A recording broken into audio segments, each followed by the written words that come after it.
Hello everyone! Ayan, at meron tayong sariwang-sariwang tulingan.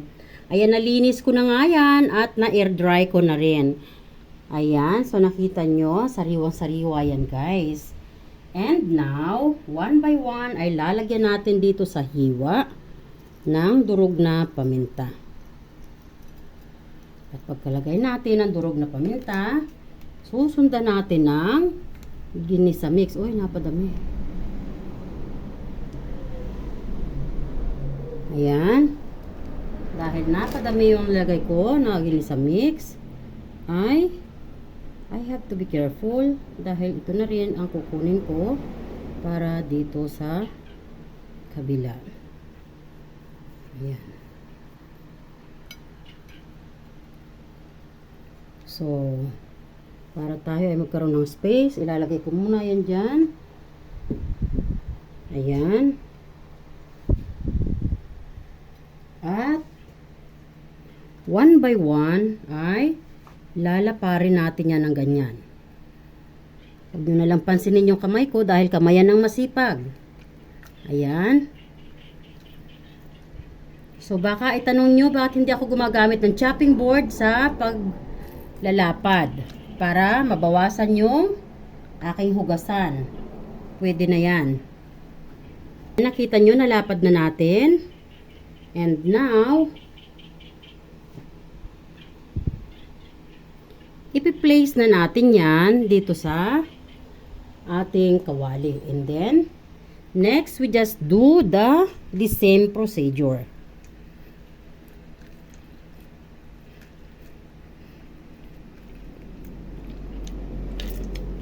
Ayan. Ayan. So, lapad na, no? We have to do it one by one. Actually, sa palengke, gusto na nilang laparin ito. Pero nakita ko yung kanilang sangkalan ay nilalangaw. Pagdating sa mga ganyan guys, napaka-sensitive ko kasi meron akong bata na kasama. At medyo masilan yung tummy niya. At ganoon din ako. No? So, hindi naman niya huhugasan yung sangkalan. Basta na lang niya doon lalaparin. So, naisip ko baka may mga uod, baka pumasok sa loob ng isda.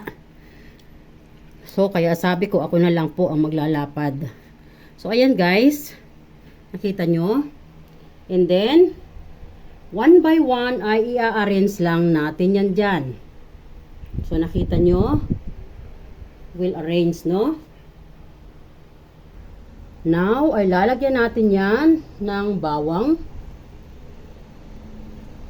So, spread lang natin yung bawang sa lahat ng isda. Pagkatapos ng bawang, sibuyas. So, ito guys ay sinaing muna ha. Ito ay gagata natin. So, isasaing muna natin siya. Sinaing na paksiw. Bago natin gagatan. And then, luya. Luya na maninipis lang yung pagkahiwa na ganyan. Ito guys ay ingredients lang natin sa pagpapaksiw. Iba yung ingredients natin sa paggagata. Ayan. And then, pagkatapos, ay lalagyan na natin ng suka. Para hindi ma-rinse out yung ingredients na nilagay natin sa katawan ng isda, dito na lang tayo maglagay ng suka sa may uluhan. Ayan. And then, sa may buntutan. Ayan. At yan nga ay tama na, nasuka na yan. Hindi na natin yan guys tutubigan. Yan ay maluluto na ng pusa dyan. At dadagdagan natin ng kunti yung paminta. Ayan. So, lulutuin natin yan sa very low heat. Tatakpan natin para makonsib yung heat, no? And then, pag naluto na yan, saka tayo gagawa ng panibagong ingredients, panibagong procedure sa paggagata. It's paksiw now. And jaran, ayan. At ang ating nga pong pinapaksiw na tulingan ay almost done na yan. So ayan, hindi na po natin yan kukubera, no? Tinanggal na natin yung cover para maiga. And yes, Pag ako po ay nagpapaksiw na panggata na tulingan, gusto ko ay igang-iga para magkaroon ng yung dryness and frying texture sa ilalim, no? At dahil nagko-contribute po yun ng sarap. Ayan. So, kita nyo, bango. So, dyan lang po kayo para makita nyo yung continuation hanggang sa bagong procedure ng ating paggagata at ang mga ingredients na ilalagay natin dito. Look at that. Yummy. Delicious. See you later.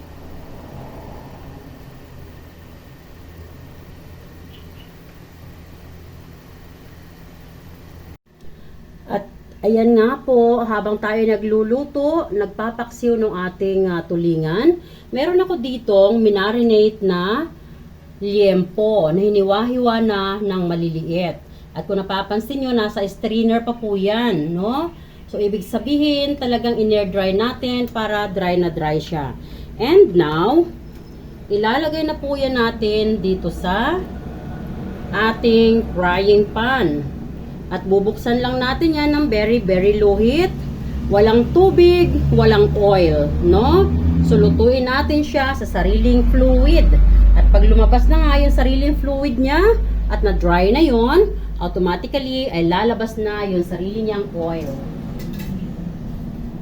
At yung sarili niyang oil mamaya, doon natin gigisahin yung mga ingredients ng ipanggagata natin. So, now, buksan na natin ang ating fire or ating gas stove. So, ayan po yung ating, ay, ang lakas naman ng putok ng, ang ating pork. Ayan. So, nagmamantika na po siya. So, ganyan ko po niluluto yung pork na panglagay sa gatang tulingan. Ayan. At natapos na rin na ipaksiw. Ayan, nakita nyo, super dry ang pagkapaksiw natin. So, talagang yung procedure na yan ay walang-walang langsa.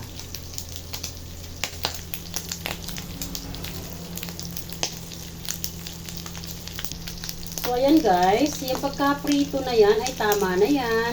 At maya-maya gagawa na tayo ng ingredients para naman ipang-gisa sa ating gatang tulingan with liempo chop. Liempo slice pala, hindi pala chop yun. Balik tayo ulit kay liempo. Ayan. Patay na natin yung apoy niya. Ayan. At maya-maya lang ng konti ay cool down lang muna natin para ma-stop yung putok-putok niya. Kasi baka tumalsik sa akin. It will take time para mag-heal, no? So, ayan guys. Ayan, naluto na yung ating paksiw na tulingan. At i-remove natin sila one by one. Ta-transfer natin sa plate. At tayo ay mag-a-arrange ng ating ingredients sa gata. Ayan. So, ilagay lang natin one by one sa plate. Yan. At dito nga sa ating pinagpaksiwan,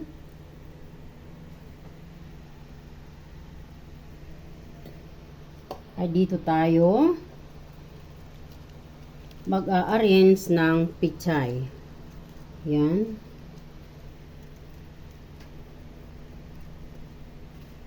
So, piliin natin yung mga malalaking dahon bago natin ilagay yung mga maliliit na dahon para a little bit organized. Yan. Wala nang malaki.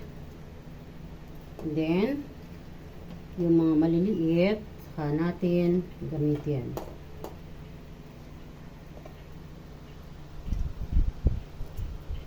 So, ayan.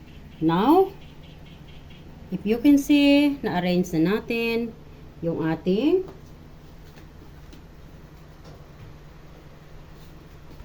pichay. And then, yung ating pinrito na baboy. Ayan, yung ating liempo slice. Kita nyo? Ayan. Hahatiin natin to. Yung kalahati ay ilalagay natin dito sa ilalim. At yung kalahati naman ay mamaya sa ibabaw.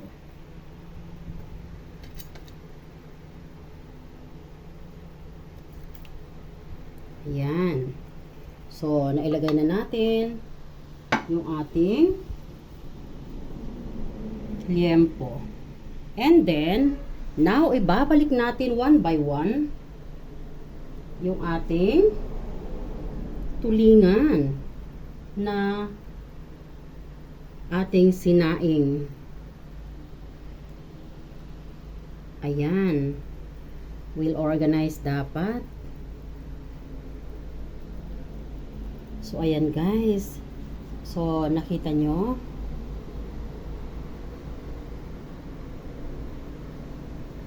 So, ayan siya. And then, now, ay ilalagay naman natin sa ibabaw itong maliliit na dahon. Ayan.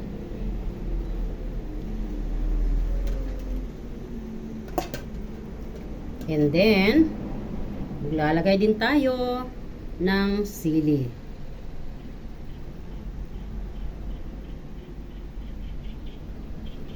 Pagkalagay nga natin ng sili, maglalagay tayo ulit ng durog na paminta. So, ito po ay no measurement ha. Estimated na lang kung gaano karami yung quantity na inyong ilalagay. So, depende po yon sa quantity ng inyong niluluto. And then, ito po ay ginisa mix. Huwag na lang pong masyadong marami. Remember, tayo po ay naglagay na kanina. But since mag-a-add tayo ngayon ng gulay at yung gata, so kailangan nating maglagay ng panibagong ingredients.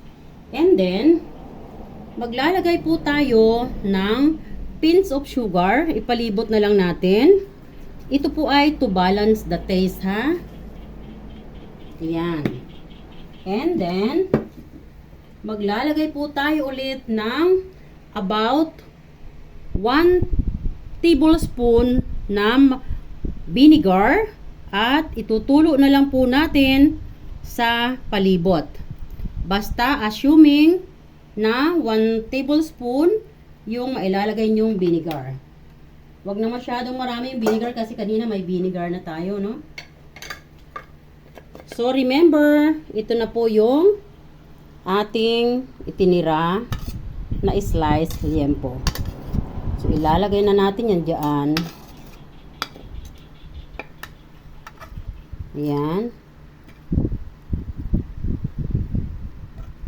At isasama rin natin yung oil. Pampadagdag po yan ng sarap.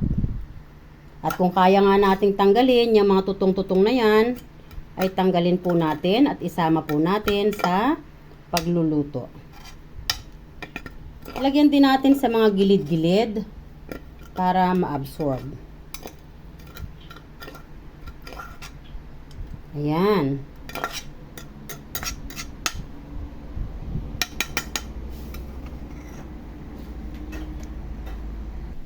So guys, sa gata na ating gagamitin, gagamit tayo ng 600 ml. So ang gagamitin nga natin ay Kukumama. Masarap po ito na gamitin sa gata, no? At kung kaya nyo naman magkayod, so syempre, kayod na lang. Pero ako, tinatamad ako magkayod. So, ito po ay 400 ml. Ayan. Palibot na lang natin, oh. So, make it sure na matutuluan yung bawat kabuunan ng isda. Hanggang sa ulo. Masarap kasi yung ulo na na-absorb ng gata. At talaga namang masarap yung ulo. Baka iba yung ulo na iniisip mo. Ulo ng tulingan ang pinag-uusapan natin. O ayan, squeeze natin. Sayang. Marami pa yan sa loob. Ayan. So, nailagay na natin yung 400 ml. At ilalagay naman natin itong 200 ml. So, isang malaki at isang maliit ang ating ilalagay. Ayan. Palibot lang ulit. And once again, lulutuin lang po natin ito sa pinakang mahinang apoy. Sa very, very low heat. Ayan. Pati yung mga gulay, tuluan natin.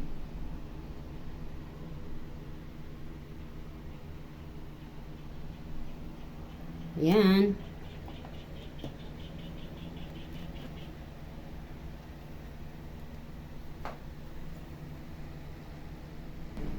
Bigla kong naisipan na maglagay ng siling labuyo. Dahil iba nga yung sarap ng siling labuyo sa sili na green. At ilagay na lang natin yan dyan sa ibabaw.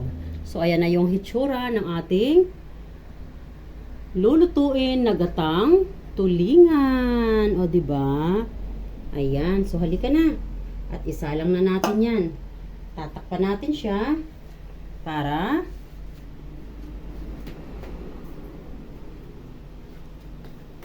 maluto siyang mabuti.